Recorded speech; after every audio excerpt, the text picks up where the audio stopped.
Alô amigos, esse é o canal RK Ceará trazendo mais entrevista coletiva de Eduardo Barroca. E nessa parte ele fala de contratações. Ceará pode trazer mais um lateral para o elenco? Veja o que falou Eduardo Barroca. O Ceará hoje teve o desfalque do William Formiga e do Michel Macedo. Até que ponto a ausência foi um dos fatores para a derrota do Ceará, no que eles fizeram falta na equipe hoje? E eu queria saber de ti se existe alguma movimentação na equipe do Ceará para trazer alguma peça para repor esse setor. Bem, no momento não dá para fazer contratação porque a janela está fechada, né? Então a gente não tem essa possibilidade. Eu não tenho o hábito de lamentar a ausência. Infelizmente os jogadores se machucaram, são jogadores importantes, mas eu não tenho o hábito de lamentar a ausência. Eu valorizo aqueles jogadores que estão no grupo. Jogadores correram, se dedicaram, se empenharam, tentaram o tempo todo buscar a vitória. E com certeza a gente vai se ajustar. É o início de um trabalho, como eu falei, 15 dias apenas, 4 jogos, e a gente vai se ajustar. Eu acho que hoje tiveram, apesar do resultado adverso, a gente conseguiu dar um salto em mais algumas pequenas coisas, e a construção de um trabalho é isso. Leva tempo, precisa de tempo para treinar, e é em cima disso que a gente vai, com o tempo, ir desenvolvendo a equipe para que a equipe consiga jogar bem, porque jogando bem a gente sempre vai estar mais próximo da vitória.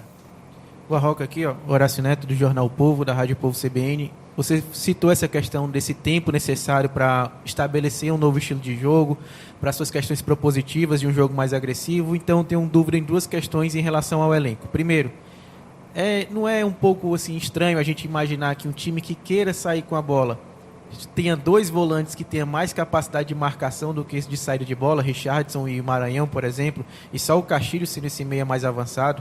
Além do mais, a gente tem dois pontas que, se não aparecem muito para o jogo, geralmente trabalhado muito colocando ali, vamos colocar assim, eles são muito colocados nas laterais, né? Eles não participam tanto centralizando, a não ser o Eric. Isso dificulta um pouco a saída de bola. E além do mais, concluindo, os zagueiros do Ceará estão recorrentemente expostos a serem colocados para essa bola mais à frente. Geralmente eles não são os que tocam de lado, eles são os que tocam à frente. Eu queria te perguntar justamente isso. Essa maneira propositiva não está dificultando um pouco também pelas escolhas dos atletas? E a minha segunda pergunta, ainda envolvendo o elenco, perdão por ser tão longa, eu queria saber as escolhas das alterações. Jogadores como o Luvanor e também o Jean Carlos, entendo, o Jean Carlos é um Jean Carlos Chay, mas o Luvanor geralmente é um cara mais forte, de briga, e ele entrou no decorrer do tempo que era necessário mais um pouco, talvez, de posse de bola do Ceará ofensiva. Eu queria saber o porquê das escolhas de certos atletas e também se as escolhas dos iniciais não têm dificultado um pouco esse jogo propositivo. A gente, até o jogo da Ponte Preta, a gente vinha com uma ideia inicial de trabalhar com um volante e 2 meias, né? Na verdade, uma linha de 3, com o Richardson, Castilho e Arthur, a gente jogou assim. Depois, no jogo contra a Ponte Preta, até lá a gente estava com um pouco de dificuldade na construção de trás para o segundo momento de construção. E a descida de um segundo volante foi justamente para fazer com que a gente tivesse um pouquinho mais de conforto para sair do primeiro momento de construção para esse segundo. Tanto o Richardson como o Maranhão, apesar de serem jogadores extremamente agressivos para marcar, como você bem falou, e eu concordo com você, são jogadores muito bons de jogo curto, de controle de jogo curto, né? Então, eu acho que a gente melhorou tanto no jogo contra a Ponte Preta como hoje. Eu acho que o número da posse de bola mostra isso muito bem. E aí eu acho que o grande desafio agora da gente está sendo do segundo momento de construção para o terço final. A gente conseguir ter excelência no terço final. Se eu não me engano, hoje a gente deu 33 cruzamentos na área. 33 é um número extremamente expressivo, né? E nos faltou ali um capricho técnico, às vezes um preenchimento de área melhor feito, para que a gente aproveitasse mais, porque a gente acabou com a equipe do Vitória muito compacta e muito fechada, a gente acabou tendo que chegar no terço final muito pelos lados. Sobre as substituições, a entrada do Luvanor, porque você falou aí sobre os atacantes, boa parte do primeiro tempo o Eric ele trabalhou mais por dentro para a passagem do Varley, tanto que o Varley recebeu diversas bolas em profundidade, depois o Varley desgastou um pouco, e o Luvanor é um jogador que pode jogar de lado, mas pode jogar muito bem como um segundo atacante para fazer essa mesma função. E é um jogador de bom ataque ao espaço.